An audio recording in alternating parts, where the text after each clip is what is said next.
Hey friends, Ash here with Gents. Today I've got a little bit of a different video for you. A couple months ago I was in Disney World in Orlando, Florida. And if you've ever been to Epcot down at Disney World, you'll know that they have the World Showcase, which is a bunch of different areas of the park that are themed to different countries. It's really cool, one of my favorite parts about Epcot, and all the people that work at the different areas are from that country. So if you're in Mexico, everybody that's working in that area is from Mexico. It's just a really cool way to pretend that you're kind of country hopping. While I was there, I took a lot of video of the different fragrance stores that they have in the different countries in Epcot, and that's what I'm going to show to you here today. So let's jump into this and check out some of the fragrances that you can find if you're fragrance shopping around the world in Epcot.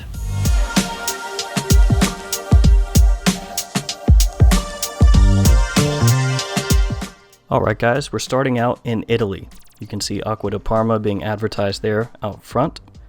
One thing that was missing this time from Italy was Valentino. Valentino was in this store the last time I was at Epcot. This time they weren't. Here you'll see a lot of Bulgari and Prada gift sets. So you've got some Bulgari Aqua ones down there at the bottom, some Prada Luna Rossa gift sets, and then more as it wraps around. Over here, we've got a little shelf for Prada. You have Prada L'Homme at the top, but there weren't any other Prada L'Homme flankers there. As we come over to the left, you'll see Bulgari fragrances. These are mainly for women. At the top, a couple of unisex fragrances, but mainly fragrances for the ladies there. And then as we come around here, you have the Bulgari La Gem Collection at the bottom, the ones for men, and then the ones for women here at the top. And then as we come around, there's going to be the Bulgari Man line of fragrances, along with some Bulgari Aqua fragrances as well. And I do greatly apologize. Aqua De Parma did have a setup there, and I thought that I got it on camera, but I didn't. And now we're in France.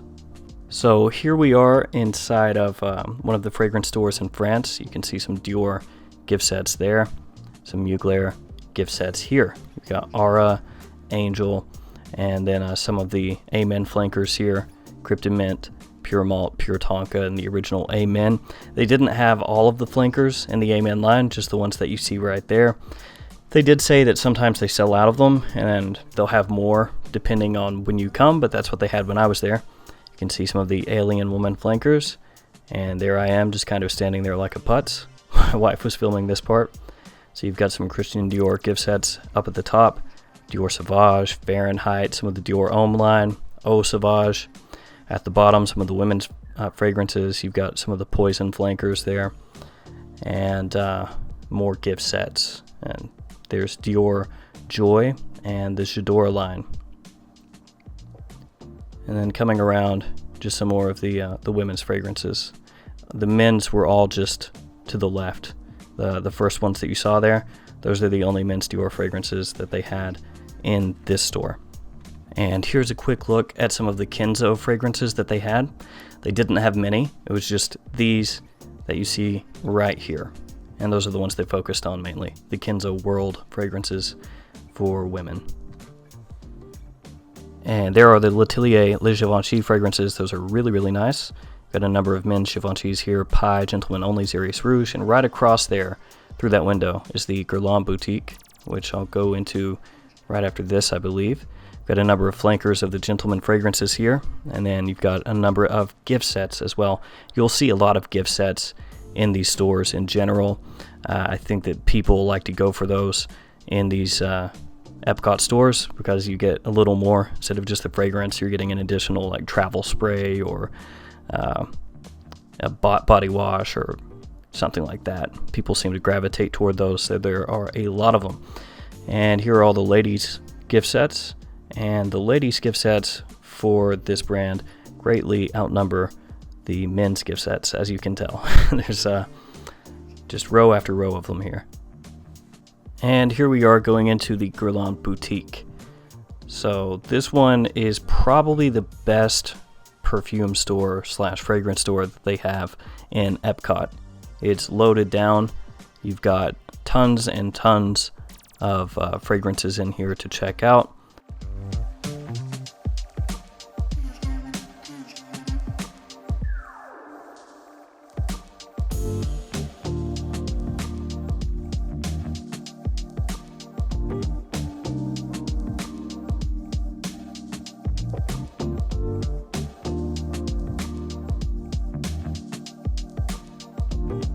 Everything here is really nice. Just an enormous selection. You can see me there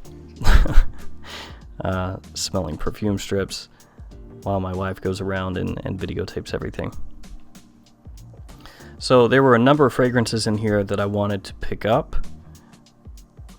and the ones that I wanted to pick up, of course, are very expensive. Some of the ones that you'll see here in just a moment, because these ones, as we're working through, are for the most part for the ladies, and there you can see where it kind of changes over toward the men's fragrances with the L'Homme Ideal line.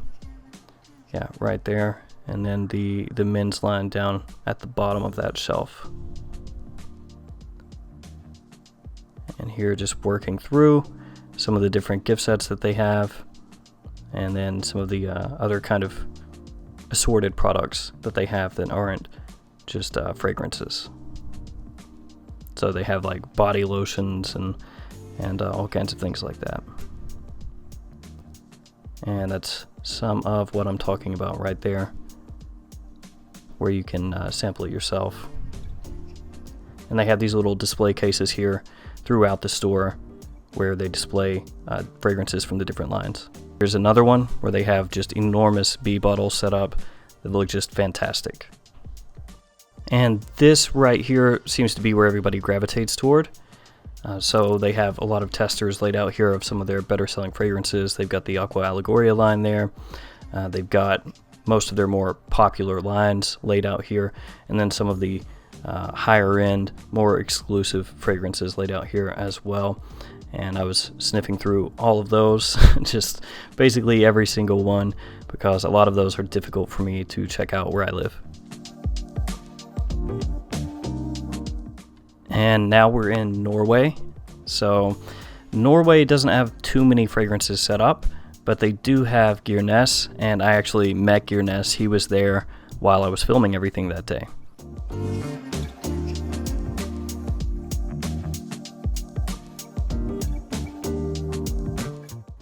And here are the Gyrnes fragrances.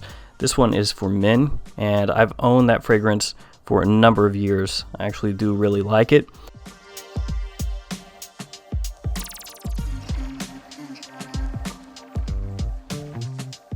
He also did this fragrance, Frozen in a Bottle, which is based off of the animated films Frozen 1 and 2, which you probably are aware of because of how popular they are. Yeah, so when I created this fragrance, I went back to the mountains in Norway. I did the woods, mountains, to create a scent that was very fresh and light. I want something that really reminded me about my childhood. Because when I was little, I was always out. My dad was a ski trainer. I was just playing soccer and team handball and all that. So I want something that's clean and fresh but stays with you. Right, I think good longevity. Yeah, so you can use it in the daytime, evening. It's not just a daytime fragrance or evening. It's for all events. You know what I mean? People like get married when they have it, and it's all that. It's like a lot of versatility with it. Yes, exactly. So, and the nice thing about this fragrance too, when you travel, you can actually unscrew it and you can pour it into a smaller, to like a decant out of my Yeah, exactly. Well, a lot of them you can't do that with, so it's just nice. That's true. Yeah. You have the options to do it. And when you wear a fragrance, when I wear mine, I just spray it on a couple of times and it stays with you. And sometimes I was telling people to do a little of the clothes, and it's like you can smell it all day, But it's clean and light, so it's not overwhelming. Yeah, it's like a nice masculine floral to an extent because there are a good amount of floral notes in there. Yes. And then the woods provide like a nice base, like a little bit of lasting power with it. Or at least that's how I've experienced it. Yeah, no, it's true. Absolutely. Yeah. The fragrance should be, stay with you, but not overwhelming that you walk into a room and oh my God, Right. This is part of you, Meeting Gearness was an unexpected surprise and was the highlight of my fragrance journey around Epcot. I'm really psyched that he was there that day. It was a lot of fun just talking to him about his fragrances and fragrance in general. And now we've made it to the United Kingdom. So here are some Yardley fragrances. They had more men's fragrances from Yardley the last time that I was there, but they didn't have quite as many this time. As you'll see, they had a lot more for women, like body mists, body lotions, things like that. And here is the Penhaligon section, and these had been ransacked. Some of these were completely empty. They looked like they had been beaten up. These had seen a bunch of use. And here are the Penhaligons fragrances that they had behind a case, not out for testing. Now, some of these have been used, so you could ask to try them, and they would get them out for you. But you'll notice some of these are completely full and others have been used heavily. Also, I went to Japan, and Japan had no fragrances this time. In the past, they've had Issey Miyake, but there were none there this time. And here's a quick look at the UK as I wrap up my fragrance journey around the world at Epcot. Alright guys, that's going to do it for me. That is all the video that I had for you guys today. Thanks so much for hanging out with me today. Thanks for all your support, and I'll see you guys again tomorrow with another fragrance video. See you guys.